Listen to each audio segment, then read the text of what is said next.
So, in today's session, we are going to learn about a special class of matrices known as symmetric matrices. Okay, तो इस lecture में हम symmetric matrices की बहुत सारी special properties के बारे में सीखेंगे. So first we will go through the definition of a symmetric matrix, then we will see some of its properties. तो we will briefly recall the definition of a symmetric matrix. A matrix A of order n cross n is called a symmetric or is called, इसे हम बोलते हैं symmetric if अगर A transpose क्या रहे A के equal. Okay, अब A transpose I think हम ऑलरेडी क्लास 11-12 से पढ़ के आए हैं. ये हमें कहाँ से मिलता है? मैट्रिक्स A से बाय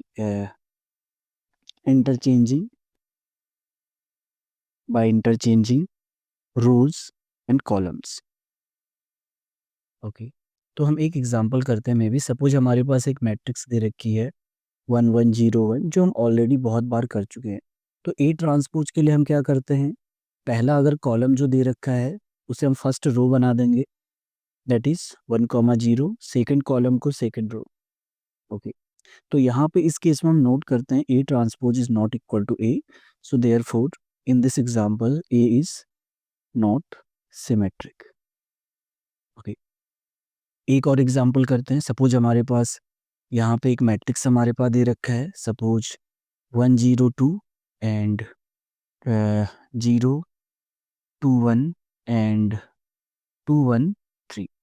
तो अब अगर हम यहाँ पे ए ट्रांसपोज निकालें तो हमारे पास पहला कॉलम क्या बन जाएगा? ए ट्रांसपोज में फर्स्ट रो, सेकंड कॉलम बन जाएगा second row and third column बन जाएगा थर्ड रो. और इस केस में हम क्या नोट करते हैं? A transpose and A same है. So therefore A is a symmetric matrix. A is a symmetric matrix. ये तो हो गया जो हम क्लास 11-12 में पढ़ते आए हैं कि कब कोई मैट्रिक्स सिमेट्रिक रहती है. बट क्वेश्चन ये है कि ये सिमेट्रिक मैट्रिसेस इतनी स्पेशल क्यों हैं? तो हमने यहाँ पे लास्ट लेक्चर में हमने क्या देखा हुआ था? In the last lecture we were studying about diagonalization of a matrix. तो हमने एक मैट्रिक्स को हमने डायगोनलाइजेबल कब कहा था?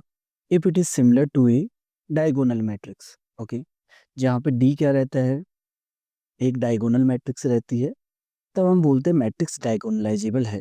और हमने ऑब्जर्व वहाँ पे क्या किया था कि not all matrices are diagonalizable. Okay, तो हमने वहाँ पे नोट किए थे कि इन जनरल जरूरी नहीं है कि हर कोई मैट्रिक्स डायगोनलाइजेबल होगी. फॉर एग्जांपल ये वाला हमें पता है कि this is non diagonalisable. Okay, हमने यहाँ पे चेक किया था इसकी एल्जेब्रिक और ज्योमेट्रिक मल्टीप्लिसिटी आइगन वैल्यूज की सेम नहीं रहता है. बट सिमेट्रिक मैट्रिसेस के केस में क्या रहता है? ये बहुत स्पेशल है. तो पहला रिजल्ट जो सिमेट्रिक मैट्रिसेस से रिलेटेड है, that is all symmetric matrices are diagonalizable. तो अगर तुम्हें कोई भी सिमेट्रिक मैट्रिक्स दे रखी है तो वो हमेशा डायगोनलाइजेबल होती है. हम इसके प्रूफ पे नहीं जा रहे हैं. तो अगर जस्ट तुम्हें कोई एक एग्जांपल दे रखा है, suppose A is 102 and 023 and 235 और क्वेश्चन पूछा है क्या ये डायगोनलाइजेबल है या नहीं. तो हम यहाँ पे क्या नोट करते हैं? ए ट्रांसपोज और ए क्या है? सेम है. सो ए इज सिमेट्रिक. तो हम यहाँ से हम डायरेक्ट हम बोल सकते हैं कि the matrix A is diagonalizable. So the matrix A is diagonalizable. तो पहली प्रॉपर्टी तो सिमेट्रिक मैट्रिसेस की स्पेशल प्रॉपर्टी क्या है? कि ये हमेशा डायगोनलाइजेबल रहते हैं. ओके, सेकंड जो स्पेशल प्रॉपर्टी इनकी रहती है सिमेट्रिक मैट्रिसेस की, that is all eigen values of a symmetric matrix are always real. Matrix are always real.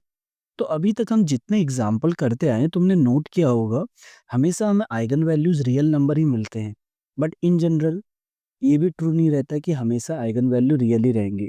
Suppose हमारे पास एक मैट्रिक्स ए है 0 0 -1 1 अगर हम इसका कैरेक्टरिस्टिक इक्वेशन निकालें तो उसके लिए हमें क्या करना होगा, determinant of a minus x I equal to 0 को सॉल्व करना होगा।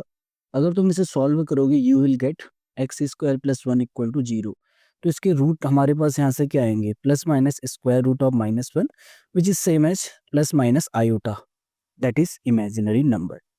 तो ऐसा पॉसिबल है कि किसी मैट्रिक्स की एंट्रीज क्या हैं, रियल नंबर हैं, बट उसके आइगन वैल्यूज क्या आ रही हैं, इमेजिनरी नंबर या कॉम्प्लेक्स नंबर आ रहे हैं। बट ऐसा सिमेट्रिक के केस में नहीं रहता है। तो कोई भी सिमेट्रिक मैट्रिक्स है उसके हमेशा जो आइगन वैल्यूज रहते हैं वो हमेशा रियल नंबर ही रहते हैं। तो तुम कोई भी एग्जांपल लेके चेक कर सकते हो।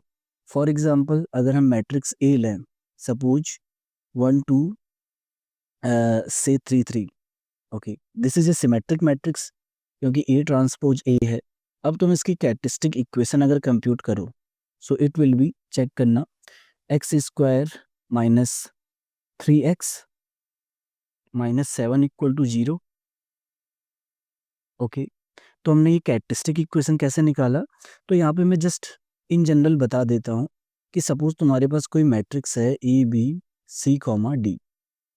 अगर हमें इसकी कैरेक्टरिस्टिक इक्वेशन निकालनी है, कैरेक्टरिस्टिक इक्वेशन ऑफ ए, तो बेसिकली फॉर्मूले के हिसाब से तो होना चाहिए determinant of A minus x I.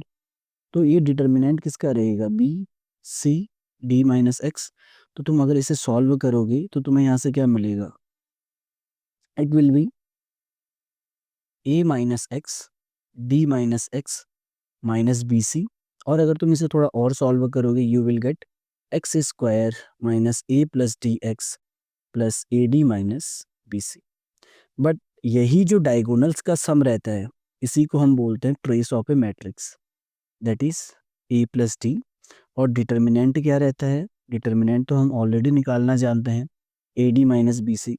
तो 2x2 मैट्रिक्स की कैरेक्टरिस्टिक इक्वेशन क्या रहता है, basically trace of A times x plus determinant of the matrix A. तो यहाँ से हमने यही इक्वेशन निकाला। तो इस केस में ट्रेस कितना आ रहा था, ट्रेस ऑफ ए यहाँ पे आ रहा था 3, और डिटर्मिनेंट कितना आ रहा था, determinant of A 2 minus 9 which is -7। तो कैरेक्टरिस्टिक इक्वेशन आ गई है। अगर तुम इसके रूट निकालोगे तो x equal to minus B plus minus B square minus 4ac, so it will be 28/2। तो ये तो पॉजिटिव ही है, तो यहाँ से तुम्हें दो रियल नंबर मिलेंगे। तो हमने ये प्रॉपर्टी भी देख ली है कि कोई भी सिमेट्रिक मैट्रिक्स हमेशा क्या रहता है, उसके आइगन वैल्यूज रियल रहते हैं। तो अभी हमने सिमेट्रिक मैट्रिक्स की दो स्पेशल प्रॉपर्टीज देखी। तो पहली स्पेशल प्रॉपर्टी तो क्या थी कि कोई भी सिमेट्रिक मैट्रिक्स क्या है, diagonalizable. So if A is symmetric, A is symmetric then it is diagonalizable. तो यहाँ से ए क्या रहेगा, obviously it will be similar to a diagonal matrix where D is diagonal matrix. Okay, अगर symmetric है then it is diagonalizable. तो diagonalizable है तो पी डी पी इनवर्स के फॉर्म में लिख सकते हैं। ओके, बट यहाँ पे हम ये जो पी रहता है ना, हम ये बहुत स्पेशल काइंड की मैट्रिक्स रहती है। So in case of symmetric matrix, in case of symmetric matrix you can select an invertible matrix P, an invertible matrix P की such that अगर तुम P ट्रांसपोज को P से मल्टीप्लाई करोगे तो ये मैट्रिक्स बन जाती है identity, and this will be same as P transpose. That is जो P ट्रांसपोज है it is nothing but P inverse. तो in case of symmetric matrix हम क्या कर सकते हैं, एक ऐसा P ले सकते हैं जो कि ये सेटिस्फाई करेगा, और A can be written as P D P inverse. Okay, और इस टाइप की जो मैट्रिसेस का नाम रहता है उन्हें एक स्पेशल नेम से हम बुलाते हैं, that is called orthogonal matrix. तो मैं जस्ट डेफिनेशन लिख देता हूँ ऑर्थोगोनल मैट्रिक्स की। ओके, so a matrix n cross n की अगर कोई मैट्रिक्स है B is called orthogonal, is called orthogonal हम कहते हैं अगर if B transpose B multiply करें तो हम आइडेंटिटी मिल जाना चाहिए, that is B B transpose. या इसको हम कैसे लिख सकते हैं, और कि जो बी ट्रांसपोज रहना चाहिए वो बी इनवर्स के इक्वल होना चाहिए। तो अगर इन दोनों में से कोई भी प्रॉपर्टी सेटिस्फाई करता है कोई मैट्रिक्स, उसे हम बोलते हैं ऑर्थोगोनल।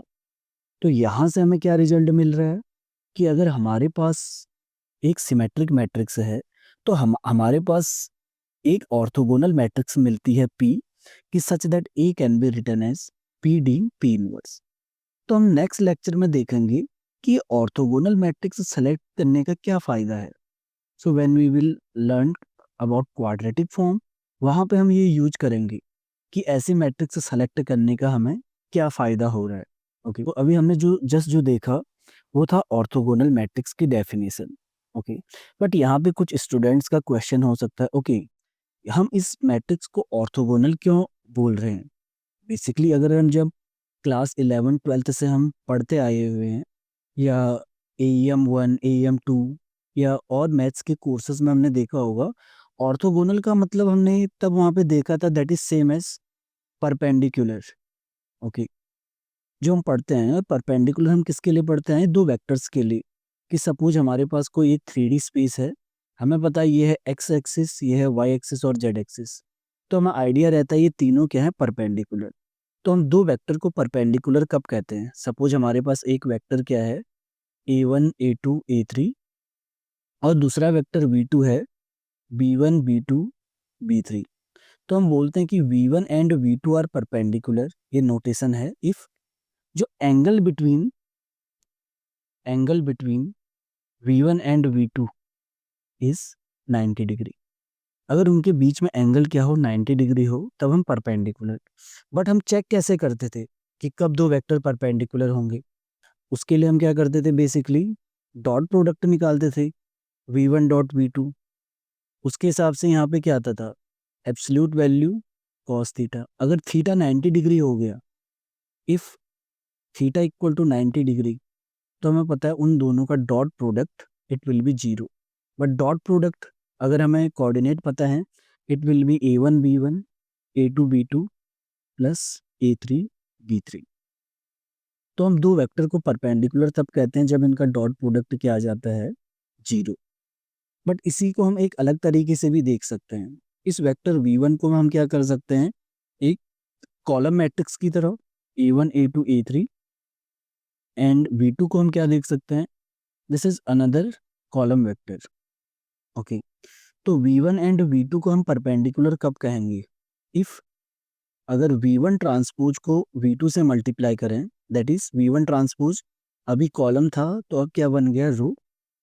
B1 B2 B3, ये यहाँ से क्या आएगा, basically A1 B1 A2 B2 A3 B3। ये सेम है डॉट प्रोडक्ट जैसा, तो ये क्या होना चाहिए, जीरो।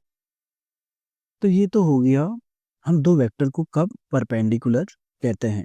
तो अब हम मेन आते हैं कि हम इस मैट्रिक्स को ऑर्थोगोनल मैट्रिक्स क्यों बोल रहे हैं।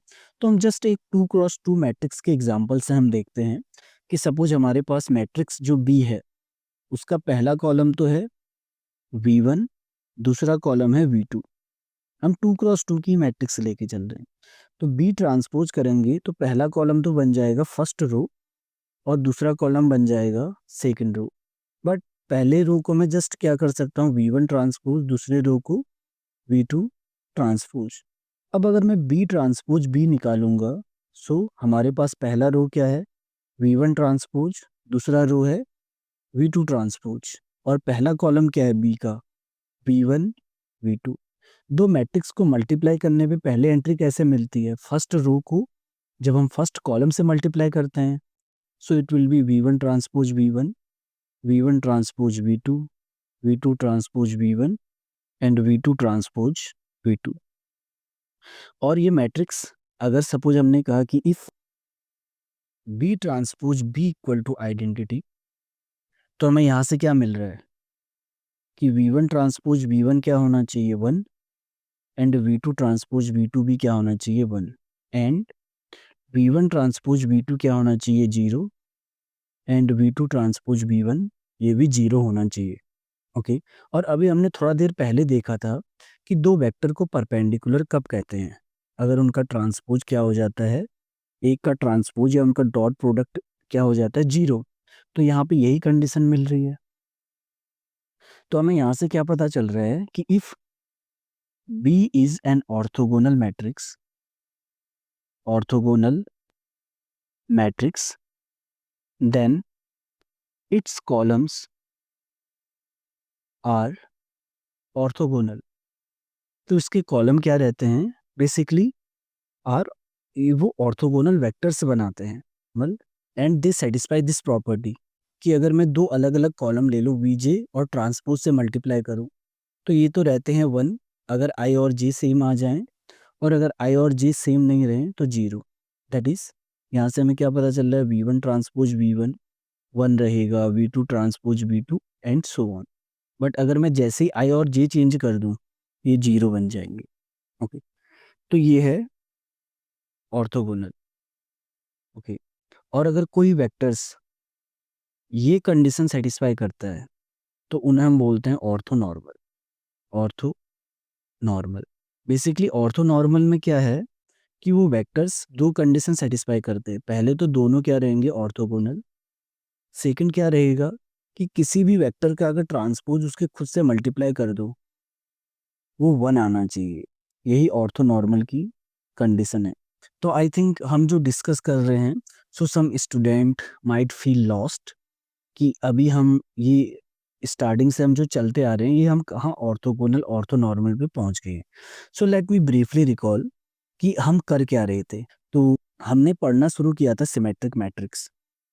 ओके, तो सिमेट्रिक मैट्रिक्स में हमने क्या देखा, पहली प्रॉपर्टी तो देखी, अगर कोई सिमेट्रिक मैट्रिक्स तो मैं ए दे रखा है तो ए डायगोनलाइजेबल रहता है, कि ए हमेशा डायगोनलाइजेबल रहता है। सेकंड प्रॉपर्टी क्या देखी थी, इसकी हमेशा आइगन वैल्यूज क्या रहते हैं, real. So the second property is real eigen values की। थर्ड प्रॉपर्टी हमने क्या देखा था कि अगर डायगोनलाइजेबल है तो हम ए को हम लिख सकते हैं P D P inverse, and always हमेशा एक ऐसा पी सेलेक्ट कर सकते हैं कि पी ट्रांसपोज पी क्या हो, आइडेंटिटी के इक्वल हो, that is P is orthogonal. तो उसके बाद हम उसी पे आए थे कि हम इस मैट्रिक्स को ऑर्थोगोनल हम क्यों बोल रहे हैं। तो वहां पे हमने रियलाइज किया था कि जो पी के कॉलम्स हैं वो ऑर्थोगोनल वेक्टर्स हैं, इसलिए हम क्या कर रहे हैं, इस मैट्रिक्स को ऑर्थोगोनल बोल रहे हैं। So in the next lecture we will learn how to compute how to compute this matrix P, this matrix P। Okay, तो ये मैट्रिक्स P को कैसे कंप्यूट करना है कि सच दैट हमारे पास ये कंडीशन भी रहे और ये भी रहे। ओके, तो कुछ स्टूडेंट्स का डाउट हो सकता है, ओके बट ये तो हम लास्ट लेक्चर्स में ही सीख चुके हैं, जब भी कोई डायगोनलाइजेबल मैट्रिक्स मिलती तो हमेशा ऐसा P मिलता है कि A को हम पी डी पी इनवर्स के फॉर्म में लिख सकते हैं। तो यहाँ पे हम एक्स्ट्रा क्या कर रहे हैं, बेसिकली इस केस में हम क्या कर रहे हैं, हम सिर्फ ऐसा P कंप्यूट नहीं कर रहे जो ये सेटिस्फाई करे, बट वो सेकंड कंडीशन भी सेटिस्फाई करेगा। तो तुम जो लास्ट हमने एग्जांपल्स किए हैं तुम चेक कर सकते हो, डायगोनलाइजेबल पे ये कंडीशन तो सेटिस्फाई कर रहे हैं बट वो ये हो सकता है सेटिस्फाई ना करें, जो कि सिमेट्रिक मैट्रिसेस के लिए बहुत स्पेशल है। तो नेक्स्ट लेक्चर में हम यही सीखने वाले हैं कि मैट्रिक्स P को कैसे कंप्यूट करना है। ओके।